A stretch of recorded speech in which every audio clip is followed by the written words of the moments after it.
akan mewawancarai khususnya tentang Ramadan gitu ya. Sebuah bulan yang selalu dikangenin. Ya nggak sih? Betul. Saya ingat waktu itu masih di bawah, belum SD lah ya. Belum SD. Apa yang disampaikan Mbak Weni itu pernah puasanya setengah hari dulu. Setengah hari. Puasa Beguyur setengah hari, Pak, kata orang ya, Palembang. beguyur, ya. Beguyur berpuasa. Bulan puasa ini menyatukan semua hambanya, terutama di rumah tangga. Allah, artinya Allah hanya mendidik kita dari 12 bulan, 1 bulan ini kita betul-betul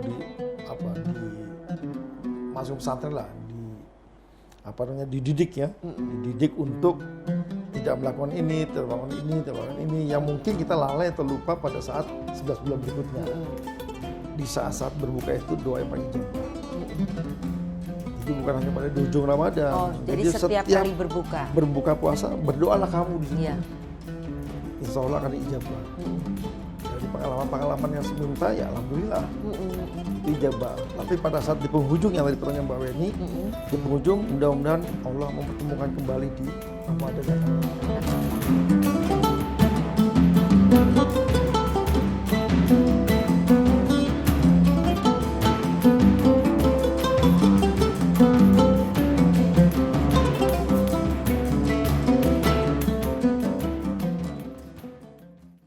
Assalamualaikum warahmatullahi wabarakatuh. Saya ketemu lagi nih dengan Direktur Utama PT Pusri Palembang, Bapak Tri Wahyudi Saleh. Waalaikumsalam warahmatullahi wabarakatuh. Keren banget. Ini persiapan Lebaran nih, udah ini kayaknya baju baru. Baju baru. Baju baru apa stok lama? Tampilan baru. Stok lama. Pak, gimana nih puasanya? Alhamdulillah Mbak Weni, sehat semua dan semua aktivitas bisa berjalan dengan baik. Gitu ya. Bisa ketemu keluarga. Gitu. Saya lihat daftar acara Pak Tri ini luar biasa, padat banget. Ya karena ngurusin publik ya, ngurusin petani. Petani saya ada di Jawa Tengah, ada di Jawa Timur, ada di Bali, ada di Palembang, ada di Lampung. Oh gitu ya. Jadi harus lari sana, lari sini Mbak Weni. Wah, pabriknya ada di Palembang. Oke, Pak Tri. Saya akan mewawancarai khususnya tentang Ramadan, gitu ya. Sebuah bulan yang selalu dikangenin. Ya nggak sih? Betul. Ya, bagi umat Islam gitu ya. Nah, coba dong ceritain pengalaman masa kecil waktu menjalani ibadah puasa. Sering nyolong-nyolong diem-diem minum gitu nggak? Atau nggak apa-apa diceritain ya kan pembelajaran ya kan ya. Iya. Kan nggak mungkin Pak hidup tuh lempeng banget kan, nggak mungkin. Tapi kan tentu ada hal nanti yang bisa diambil hikmahnya. Apa deh yang bisa diceritakan nih kepada netizen? Iya. Jadi saya kira hal yang wajar dan kalau masih anak-anak ya. Saya kan lahir tahun 67 ya, berarti udah cukup sepuh lah ya. Enggak lah, tuaan saya masih. Artinya pada saat anak-anak ya kita memang dilahirkan sebagai seorang muslim kan dari seorang bapak ibu. Tapi dalam perjalanannya kita kan selalu mencontoh. Mencontoh apa yang dilakukan oleh orang tua dan juga keluarga. Jadi pada saat, kebetulan dari 7 bersaudara saya nggak pernah TK Mbak. Jadi langsung SMA? Yang lain TK saya nggak TK, nggak tahu kenapa saya juga nggak tahu. Kira langsung SMA. Jadi artinya kalau memang pembelajaran ya kita mengikuti apa yang tradisi ada di rumah. Oke, tradisinya seperti apa? Jadi kalau waktunya sahur ya kita sahur bareng-bareng. Saya ingat waktu itu masih di bawah, belum SD lah ya, belum SD. Apa yang disampaikan Mbak Weni itu pernah puasanya setengah hari dulu. Setengah hari. Puasa beguyur setengah hari, Pak, kata orang Palembang. Beguyur berproses. Puasa setengah hari, kemudian maju lagi sampai asar gitu kan, baru sampai maghrib. Tapi pada saat sampai maghrib, ya biasalah kalau waktu itu kan rasa haus gak tertahan, masih suka sembunyi di belakang pintu. Kalau anak saya yang kecil dulu, yang bintang, kalau puasa dulu lagi SD, sebentar buka kulkas, gitu kan, ya? Biar adem. Kalau Pak Tri kayak apa? Lah iya tadi ada apa? Kebetulan kalau sore kan ibu siang kan udah boleh masak. Itu kan mengganggu juga buat anak kecil kan. Iman. Mengganggu iman itu aroma dan lain-lain ya. Tapi nggak apa-apa ya, sekali-sekali boleh waktu itu ya, karena masih belajar. Umur Pernah saya berapa? lakukan juga. Umur berapa pertama kali puasa? Belajar puasa ya Belajar tepatnya puasa ya. ya di bawah 5 tahun ya. Di bawah 5 tahun udah belajar puasa. Iya, makanya wajar lah kalau itu setelah kita pikir, wah iya ya, sekarang anak-anak 5 tahun 6 tahun juga kan masih berat juga puasa gitu Iya, kan. Kalau kita di bawah 5 tahun ya setengah hari, kemudian juga sampai asar baru maghrib. Kadang aja kita masih berat ya nggak ya? Iya, gitu. Tapi ya sudah, itu pembelajaran. Saya kira hanya sekali aja. Tapi karena tradisi kebersamaan, ya sudah kita ikut. Kita ikut sama kakak-kakak atau adik-adik bareng-bareng. Ya tradisinya tadi sahur bersama, kemudian sholat subuh bareng. Habis itu biasanya, nah ada kenangan lebih lucu lagi setelah saya SD. Gimana tuh? SD itu kalau habis subuh kan orang pada tidur. Saya nggak tidur, Mbak. Jadi kebetulan orang tua saya punya mobil kecil lah, Honda Lift tuh ya. Ini zamannya Honda banget Lift. ya itu. Iya, Honda Lift tuh masih zaman tahun 80-an kali Iya ya. benar. Saya bersih mobil orang tua saya. Oke. Setiap pagi habis subuh saya bersih mobil, panasin mobil. Maju mundur, maju mundur. Nakal-nakal dikit keluar kan. Nah, keluar keliling tuh komplek tuh. Keliling. Jadi alhamdulillah nggak pernah belajar khusus belajar mobil jadi bisa mobil. Oke. Itu di bulan puasa. Itu di bulan puasa. Saya ingat betul itu. Jadi bersihin mobil biasa, kalau mau minta sesuatu kan harus ngerani dulu. Mobil orang tua bersih dulu.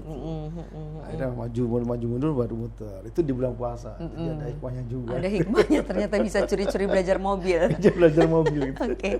Nah, dari kecil makanan favorit apa kalau lagi puasa? Kalau lagi bebuko? Iya, kata kalau orang bebuko Palembang. standarnya kolak ya. Kolak harus ada. Harus ada itu. Kolak apa, Standar pisang? Kolak ya. Kolaknya pisang. Ya kebetulan ibu saya pintar masak, jadi variasinya banyak. Meskipun bukan orang Makassar, tapi sering bikin es palu butung. Es palu butung, aduh Pisang kebayang. hijau ya? Iya, pisang hijau. Kemudian kolak, carcina. Nah, itu aja sih, Mbak. Sirup-sirup biasa lah gitu. Oke. Udah standar. Gitu. Nah, terus dengan belajar puasa itu apa sih yang Pak Tri kemudian dapatkan, atau mau puasa secara penuh dan menganggap itu sebagai sebuah kebutuhan tuh mulai kapan? Iya. Jadi setelah kita mulai SD terus kita merasakan bahwa oh iya ternyata puasa itu penting ya. Di samping diwajibkan ya, dan Al-Qur'an diwajibkan, tapi itu adalah penting untuk kesehatan juga ternyata. Satu, yang kedua untuk kesehatan, yang berikutnya adalah menahan diri. Menahan diri. Nah, itu yang berat kan? Terkadang kita mau emosi, nggak emosi, terkadang kita udah nggak tahan panas dan lain-lain. Kebetulan dulu saya tinggal di Tanjung Priok. Wah, panas banget Tanjung Priok kan? itu. Tanjung Priok kan udah lebih dari Semarang kan. Betul. Jadi saya kira menahan diri, kemudian sabar, kemudian tadi untuk kesehatan. Saya kira ini sesuatu yang menurut kita ya bagus lah ya. Oleh karenanya dari 12 bulan kan hanya sebulan. Betul. Yang kita manfaatkan. Setelah itu biasanya kita belajar Senin Kemis. Habis itu belajar Senin Kemis. Karena kita tahu manfaat kesehatannya gitu. Iya. Tapi kan itu didapatkan setelah Anda boleh dibilang dewasa. Iya kan? Betul. Tapi kan masa pancaroba, SMP, SMA itu kan masa yang belum benar boleh dibilang. Pada umumnya loh, kalau Pak Tri saya yakin benar. Iya dong. Pasti ada juga lah batal-batalnya. Diem-diem kemudian beli sirup es gitu ya kali zaman dulu. Tanjung Priok soalnya daerahnya. Tanjung Priok daerah panas. Ada nggak Pak? Iya tadi saya bilang kita pernah curi-curi minuman, makanan sembunyi di belakang pintu. Ya. Sampai SMA nggak lagi? Enggak lah. Nggak lagi. Itu nggak sampai kelas 6 juga nggak sampai kok. Okay. Hanya sekali aja udah tobat setelah itu. Setelah tahu ternyata itu setelah ketahuan, karena ketahuan. Gimana ketahuannya? Ya ketahuannya dicari kan. Kok jam segini nggak ada? Karena di dapur kan lagi masak ibu kan gitu. Mungkin ada sesuatu yang hilang, dicari ternyata dimakan di belakang pintu. Apa itu makanannya? Ya biasa gorengan kan. Gorengan. Oke. Gitu. Pak Tri ini kan berapa bersaudara tadi? 7. 7 tuh ngebayang dong ya, meja makan tuh penuh. Iya kan? Nggak pakai meja makan, biasanya gelar tikar gitu kan. Saking ininya saking ya. banyaknya, saking gitu kan. banyaknya ya. Banyaknya, Terus gitu. kalau yang cowok-cowok pasti makanannya berebut banyak. Banyak. Gitu ya. Iya. Yang cewek-cewek. 5, yang cowok kan 5. Nah, bayangin, Jadi, luar kasihan biasa deh itu. yang cewek-cewek kasihan deh. Kayak kasihan yang masak. Kasihan yang masak. Masak berapa pun habis kan gitu. Kalau ya adik-adik yang kecil kan perempuan kan nerima aja kan gitu. Jadi ya sudahlah. Masak lagi. Kebetulan ibu suka masak, hobi masak. Masakan khasnya apa? Kalau Sebagai orang Puerto Rico nih. iya, biasanya kan Orang bikin Purwokerto. soto ya. Soto kan standar kan, soto. Tadi gorengan, gorengan paling karena kita orang Puerto Rico ya berarti mendoan. Kan Mendoan gitu. harus ada. Kalau saya hobinya acar kuning. Acar kuning, ikan acar kuning. Enggak pakai ikan. Jadi Acar apa kuning timun, aja. wortel yang dikasih. ditiris, kasih bumbu kuning. Iya, bumbu kuning. Sama juga dikit lah gitu. Oke. Itu hobi saya memang itu. Sampai sekarang masih. Sampai sekarang. Istri pasti jadi pinter juga masak itu. Alhamdulillah. Oke. Ada nggak pengalaman spiritual yang paling berkesan selama Pak Tri menjalani ibadah puasa? Dari kecil sampai kemudian umur sekian yang sudah sangat mapan, boleh dibilang seperti itu ya? Pasti ada lah Mbak ya. Tadi kan itu hanya cerita yang lainnya. Bunga-bunga gitu bunga-bunganya. ya. Tapi dari sisi religinya saya kira ada. Kebetulan rumah saya persis di depan masjid. Dulu itu langgar ya. Iya, langgar. Kalau bahasa itu masih dari gedek, masih dari bilik. Jadi mulai dari bilik masih pakai lampu Lampu ada sentir. listrik, sentir, kemudian berubah menjadi musola, kemudian berubah menjadi masjid. Alhamdulillah karena sebelahan dengan masjid ya sudah. Jadi pada saat sahur kita sering membangunkan orang sahur pakai toa itu kan. Iya, iya. Kemudian waktu sholat subuh kita sering azan, belajar azan qomat. Udah itu ya sudah ikut tadarus atau pengaji. Dan biasanya di sana tuh ada guru ngaji yang melatih kita untuk berpidato. Nah, itu juga ya menjadi salah satu pengalaman ya. Mendidik kita bisa menjadi sebagai bukan penceramah, sebagai orang yang bisa berorasi. Oh, jadi belajarnya dari situ. Mulai dari kecil, mulai dari SD lah saya tinggal di situ. Saya kira itu. Jadi banyaklah pengalaman religinya ya karena kita diberitahu bahwa bulan suci ini bulan yang penuh berkah, bulan yang penuh pahala, jadi kita menggali banyak pahala di saat-saat Ramadan gitu. Jadi ya sudah 5 waktu ya setiap 5 waktu pasti kita manfaatkan untuk ngaji.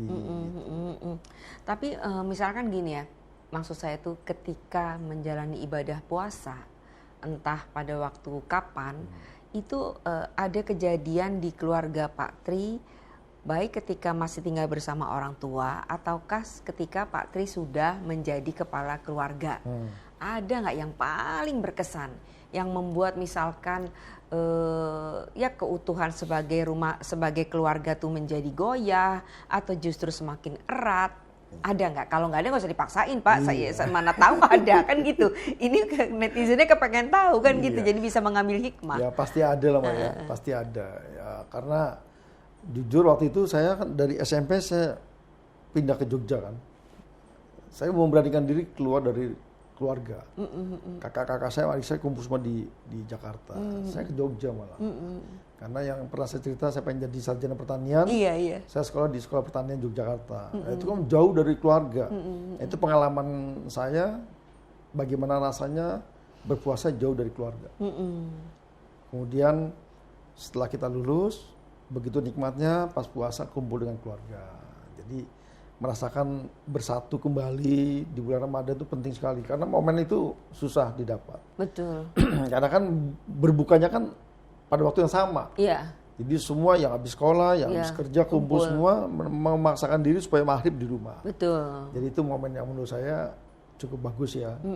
Itu yang harus kita pertahankan. Di situ ada dialog, ada komunikasi. Ada si A sukanya ini, si B sukanya ini, tukeran gitu kan. Ya, nggak suka kolak, sukanya bubur kacang hijau tuker gitu kan. Atau dia bawa sesuatu dari luar, makan bareng gitu. Jadi saya kira momen itu cukup bagus Mbak.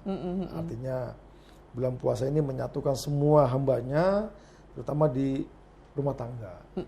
Cuma yang paling sedih kalau ada momen yang kita kesiangan bangun sahur. Nah itu yang repot itu. Asik jadi deh.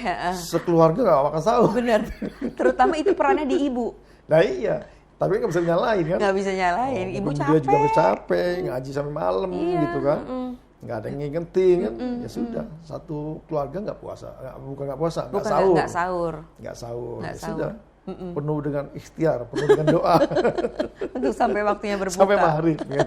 Sampai waktunya berbuka. Iya. Nah, kebiasaan-kebiasaan yang sudah terjadi di keluarga Batih, Pak Tri, apa yang kemudian dibawa ketika Anda sudah berkeluarga?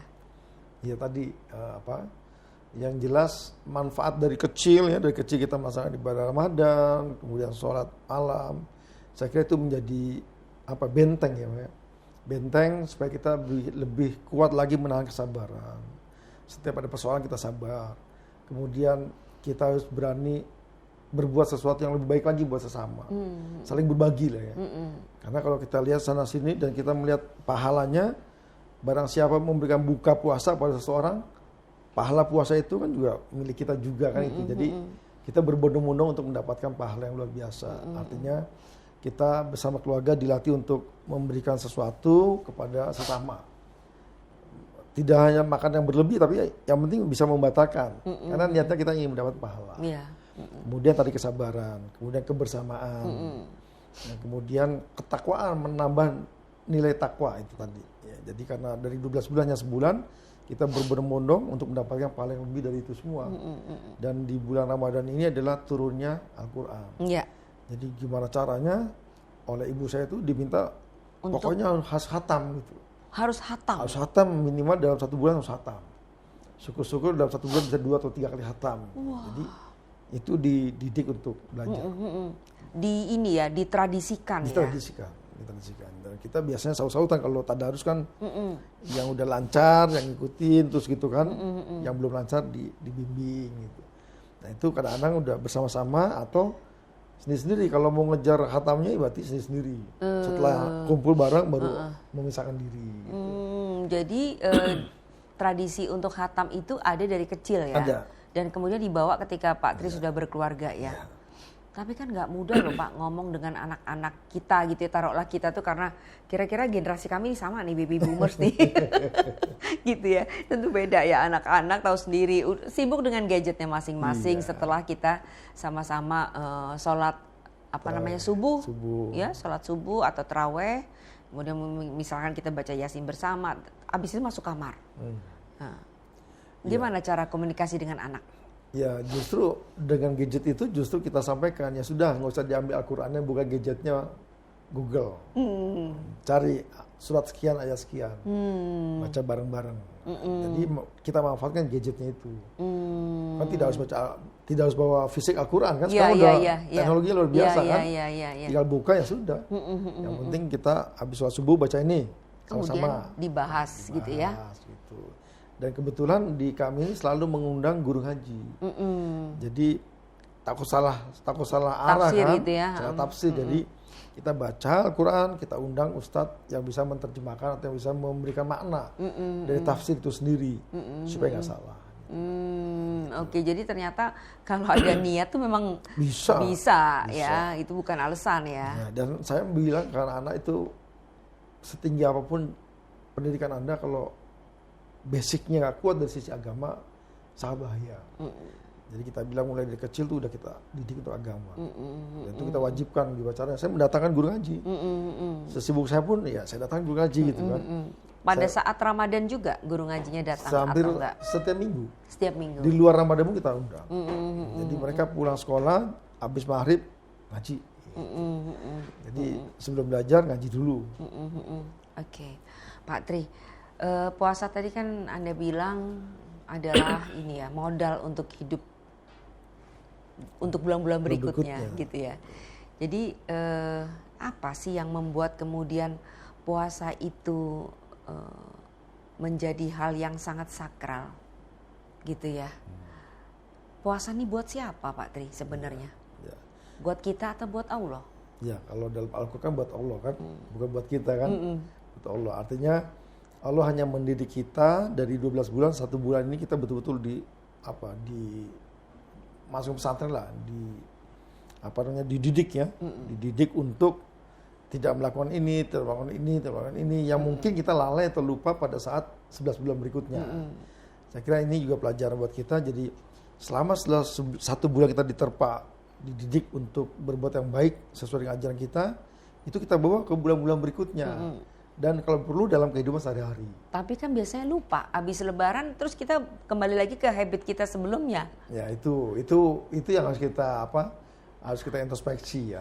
Kita introspeksi bahwa apa iya sih kalau kita sudah berjuang selama sebulan, kita mau lupakan atau mau kita lalaikan bulan-bulan berikutnya. Kan sayang sekali itu kan. Makanya setelah Idul Fitri kita nggak lama puasa Syawal supaya nggak lupa. Iya, gitu kan? betul. Jadi itu saya kira ada tahapannya. Syawal selesai kita masuk Senin Kemis. Gitu. Jadi menjaganya dengan itu ya. Iya, karena manfaat buat kesehatan juga baik. Kemudian juga pada saat kita berpuasa menahan segala sesuatu. Tidak hanya Ramadan kan, puasa apapun ya kita harus berbuat baik kan gitu pada sesama. Saya kira itu. Jadi habis Ramadan, Syawal, Senin Kemis, kalau bisa Daud. Kalau Pak Tri sendiri harian mana nih? Senin Saya Kemis? masih Senin Kemis. Senin Kemis. Udah berapa lama? Ya alhamdulillah dari kecil gitu ya. Karena saya merasa bahwa manfaat buat kesehatan luar biasa. Bagus. Dan kita bisa menahan tidak menjadi manusia yang serakah gitu aja. Tidak menjadi manusia yang serakah. Ya, Apa maksudnya? Ya artinya kalau kita sudah dapat rezeki sekian ya sudah. Nggak usah Cukup cari ya? yang lebih besar lagi. Karena kan takaran dari Allah kan sudah ada itu. Rezekimu tidak akan tertukar. Itu akan kalau Allah sudah mengizinkan datang dari atas, dari samping, dari bawah kan gitu. Ya sudah, kita tidak perlu menjadi manusia yang serakah. Gitu. Itu menurut saya hikmahnya ke sana, Mbak. Jadi dengan berpuasa tuh kita juga untuk menjaga supaya kita nggak serakah. Nggak serakah. Betul nggak serakah? Nggak serakah. Ya. Jadi orang yang greedy. Ya. Rakus. Karena tadi saling berbagi, lebih peduli pada sesama, sehingga ya sudah kita makan apa adanya, kemudian rezeki pun kita kejar, bukan kita kejar, kita bekerja sudah ada takarannya, nggak usah menjadi manusia serakah. Itu kan kenyataannya sulit ya buat dilaksanakan ya. Udah punya mobil 1 mau 2, Iya. udah punya 2 mau 3, rumah 1 kayaknya rumah itu bagus beli lagi. Itu gimana sih bisa nahan keinginan? Ya kita nggak pernah bicara sendiri ya, terkadang sama istri atau sama anak-anak. Kalau kamu punya sesuatu sudahlah, yang ada pakai dulu. Masa depan kalian masih jauh kan, karena orang tua tidak hanya meninggalkan materi atau kekayaan, yang paling penting adalah meninggalkan ilmu dan agama. Bekalnya paling penting itu. Karena kan kalau ilmu kan sampai mati pun tetap masih bisa dimanfaatkan itu ya. Jadi apalagi dalam hadis, carilah ilmu sampai ke negeri Cina, gitu kan. Nah, kita nggak tahu kalau Cina sekarang jadi lebih maju. Nah, itu ada makna dari ayat itu kan gitu ya, dari hadis itu. Makanya saya bilang ke anak-anak, sudahlah, yang kita cari itu ilmu dan agama. Gitu. Kalau kalian sudah dibekali oleh ilmu dan agama, insya Allah hidup kalian akan terjaga. Gitu. Dan itu basic banget ya? Itu basic banget. Basic banget ya. Oke. Pak Tri, saya ingin juga ya, ingin tahu ya bagaimana pemikiran Pak Tri tentang diversity. Ya, diversity. Keanekaragaman di Indonesia tercinta ini. Pada masa Ramadan seperti saat ini, di mana kita mayoritas di Indonesia adalah umat Muslim gitu ya. Apa yang bisa Anda sharingkan gitu kepada umat Muslim tentang diversity ini? Iya, saya kira ya itu tadi ya, keanekaragaman di negeri kita tuh luar biasa ya. Artinya, mohon izin saya waktu masih di Priok pun, saya punya tetangga kan di sana kan variasinya banyak sekali. Iya. Kan? Ada orang Timor, ada orang Flores. Itu multi banget tuh multi di sana banget, ya. Di Priok tuh luar biasa kan. Ada dari suku Maduranya, dari Bugisnya, Jawanya banyak. Kebetulan di musola yang sebelah rumah itu, sekelilingnya banyak yang Nasrani juga. Nah, saking toleransinya, mereka ikut membangunkan sahur. Kemudian dia ikut makan sahur dan dia ikut berpuasa. Saya tanya, kenapa kamu ikut puasa? Pengen coba aja, ya. Kok kayaknya enak orang Muslim berpuasa. Dan dia mulai dari kecil sampai dewasa ikut dia. Tapi tetap pada imanannya dia. Ya. Kita nggak bisa memaksakan. Artinya toleransi itu ada. Jadi untuk orang yang di luar Muslim pun merasakan bahwa ternyata nilai puasa itu ada. Saya tanya, kamu kenapa kok ikut berpuasa? Tadi kita nggak berlebihan bermakan, kita makan tepat waktu, diatur gitu kan. Jadi oke. Jadi dari sisi itu dia belajar. Kemudian toleransi yang lainnya saya kira tadi karena saling memahami lah, saling memahami, saling mengerti, dan dia tidak marah kalau zaman sekarang kan masih ada tuh yang bunyi-bunyi keliling kampung kan. Zaman dulu lebih parah lagi kan. Lebih parah lagi. Macam-macam, ada yang pakai petasan dan lain-lain kan. Mereka nggak marah, justru mereka ikut bangun gitu kan. Nah, itu yang dari sisi toleransinya. Toleransi beragama saya kira udah cukup bagus. Kemudian kita juga merasakan mereka menghormati kita sedang berpuasa selama sebulan.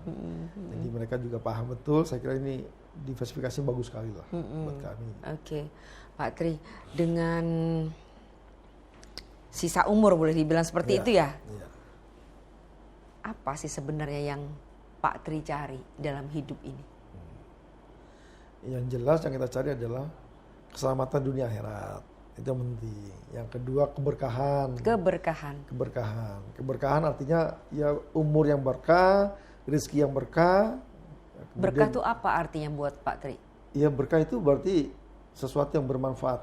Bermanfaat buat kita, buat orang buat lain, keluarga atau juga buat orang lain. Saya kira itu makna yang menurut saya perlu kita jaga dan terus kita pertahankan, Mbak. Jadi. Apa doa Pak Tri ketika akhir hari Ramadan? Kalau doa itu selalu saya ucapkan pada saat berbuka. Pada saat berbuka. Karena ilmu yang saya dapat di saat-saat berbuka itu doa yang paling ijabah. Jadi bukan hanya pada di ujung Ramadan. Oh, jadi setiap kali berbuka. Berbuka puasa, berdoalah kamu di situ. Iya. Insya Allah akan ijabah. Dari pengalaman-pengalaman yang seminta ya alhamdulillah itu ijabah. Tapi pada saat di penghujung yang tadi pertanyaan Mbak Weni, di penghujung mudah-mudahan Allah mempertemukan kembali di Ramadan yang akan datang. Marah, justru mereka ikut bangun gitu kan. Nah, itu yang dari sisi toleransinya. Toleransi beragama saya kira udah cukup bagus. Kemudian kita juga merasakan mereka menghormati kita sedang berpuasa selama sebulan. Jadi mereka juga paham betul. Saya kira ini diversifikasi bagus sekali lah buat kami. Oke, Pak Tri, dengan sisa umur boleh dibilang seperti itu ya? Iya. Apa sih sebenarnya yang Pak Tri cari dalam hidup ini? Yang jelas yang kita cari adalah keselamatan dunia akhirat. Itu yang penting. Yang kedua keberkahan. Keberkahan artinya ya umur yang berkah, rezeki yang berkah. Berkah itu apa artinya buat Pak Tri? Ya berkah itu berarti sesuatu yang bermanfaat.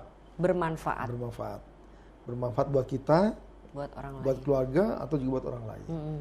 Saya kira itu makna yang menurut saya perlu kita jaga dan terus kita pertahankan, Mbak. Jadi. Apa doa Pak Tri ketika akhir hari Ramadan? Kalau doa itu selalu saya ucapkan pada saat berbuka. Pada saat berbuka. Karena ilmu yang saya dapat di saat-saat berbuka itu doa yang paling ijabah. Jadi bukan hanya pada di ujung Ramadan. Oh, jadi setiap kali berbuka. Berbuka puasa, berdoalah kamu di situ. Iya. Insya Allah akan ijabah. Dari pengalaman-pengalaman yang seminta ya alhamdulillah itu ijabah. Tapi pada saat di penghujung yang tadi pertanyaan Mbak Weni, di penghujung mudah-mudahan Allah mempertemukan kembali di Ramadan yang akan datang. Karena kita nggak tahu usia kita besok, nanti malam atau lusa kan kita nggak tahu. Artinya saya bersama keluarga mohon dipertemukan kembali di bulan Ramadan yang akan datang. Itu selalu doa yang kita panjat terus ya, dipanjatkan di penghujung Ramadan. Kemudian manfaat dan kesehatan serta keberkahan yang tahun ini bisa dilebihkan di tahun yang akan datang. Bisa dilebihkan pada tahun yang akan datang. Itu doa yang selalu kita panjatkan, Mbak. Kesehatan, keberkahan, dan juga umur yang berkah untuk dipertemukan di bulan Ramadan yang akan datang. Oke. Secara bersama-sama. Kumpul keluarga. Gitu, Mbak. Oke, Pak Tri. Nanti kita bubuko make apa? Nah, Ibu di rumah udah masak apa nih?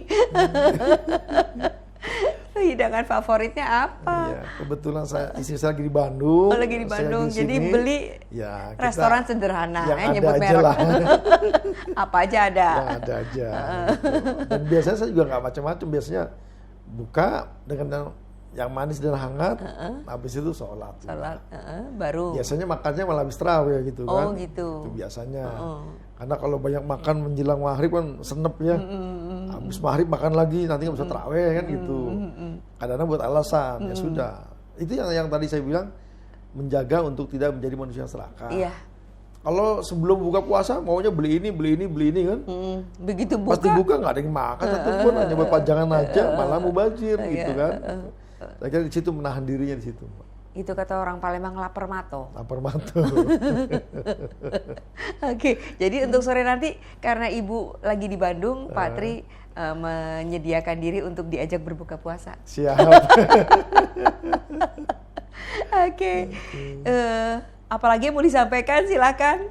Ya intinya tadi kepada netizen semua, kita laksanakan bulan puasa ini dengan baik, dengan hikmat, kemudian kita ambil manfaatnya, dan jangan lupa 11 bulan ke depan minimal sama dengan 1 bulan ini.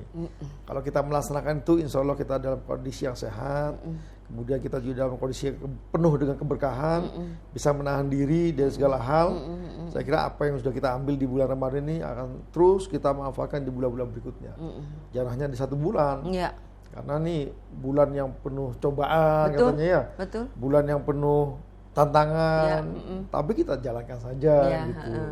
Bekerja ya wajib hukumnya bekerja gitu. Tetap jangan Saya jadi kira alasan. Jangan jadi puasa. alasan. Jadi saya kira hanya momen saja. Iya. Karena saya pernah 1 bulan full ada di luar negeri lagi sekolah. Lagi sekolah. Wah itu luar biasa. Sementara itu negaranya kalau Negaranya banyak non muslim kan gitu nah kan. iya, nggak berapa jam jadi. Kalau Panjang, Amerika gawat itu nih. panjang. Panjang bener. Iya, artinya ternyata puasa di negeri orang pun seperti ini kan. Jauh dari keluarga, hanya sendiri, ya, selama makanannya. sebulan. Kangen aja pengen pulang gitu kan. Tapi karena kita lagi sekolah ya sudah. Tapi akhirnya bisa juga kan. Bisa juga kita Bisa lalui. juga, oke. Jadi beruntunglah ya kita yang menjalani ibadah puasa ya. Iya. Harus dilihat secara ini Multidimensi ya. lah. Multidimensi Artinya ya. dari sisi kesehatan, Iya. dari sisi spiritual, dari sisi kepedulian, jiwa sosialnya dibangun semua di sini. Banyak ya. Banyak, Dimensi Ramadan tuh banyak sekali ya. Betul, betul. Oke, terima kasih banyak Pak Tri. Ya, sama-sama Mbak ini mudah-mudahan bermanfaat. Yang baik-baik yang diambil, yang nggak baik jangan diambil. Oke, terima kasih. Wassalamualaikum. Assalamualaikum.